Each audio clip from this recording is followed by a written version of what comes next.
De oude uitkijktoer op de Appelskeerster Bosberg wie er om branden te signaleren in de bosken. Maar die functie is met het uitzicht verlengen doet de BM te heeg waarden. Plan voor een nieuwe uitkijktoer als attractie voor toeristen ben niet tussen uitvierd. Maar één complicatie, er staat een historische IKBM in het duin. De 400 jaar oude eik, daar hebben we inderdaad heel veel complicaties mee gehad. Het is niet het probleem dat je eik er staat, maar daardoor bemoeilijkt het wel om de toren aan te brengen op de manier zoals wij dat in eerste instantie hadden gedacht. Zoveel mogelijk hebben we geprobeerd om de boom te ontwijken. De losse onderdelen zijn dus zoveel mogelijk van beneden naar boven gebracht. En zoveel mogelijk via de andere kant of over de boom heen gehesen om op zijn plek te maken.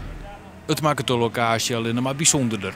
Een toren op zich is natuurlijk al een unieke attractie, maar we merken nu al dat het verhaal van de boom extra bezoekers trekt en dat mensen nieuwsgierig zijn naar het verhaal van hoe zit het nou met die boom, kun je hem ook zien. Dus dat geeft toch wel een unieke kwaliteit aan de plek. Ik zie er ook balkonachtige constructies, dat is zeker voor het klimpark hier in de buurt bedoeld of niet? Onder andere, maar niet alle balkonnetjes. Het is inderdaad het idee dat het klimpark van de jongens van Outdoor aan de nieuwe toren wordt getakt. Maar de hele stam, want het is in feite een dennenstam, de vorm van de nieuwe toren, krijgt langs de wenteltrappen kleine balkonnetjes. Zodat je ook op weg naar boven al van het uitzicht kunt genieten.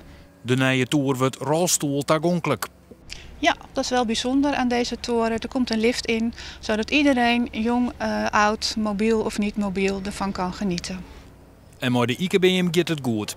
Tijdens de bouw is er door de aannemer heel goed opgelet dat alle werkzaamheden zo zijn uitgevoerd dat de boom geen schade oploopt. En heel bijzonder, we zien nu dat de 3 takken die er zijn ook opnieuw gaan uitlopen. Dus blijkbaar is die in goede conditie. 14 oktober met de tour kleerwijze voor het publiek.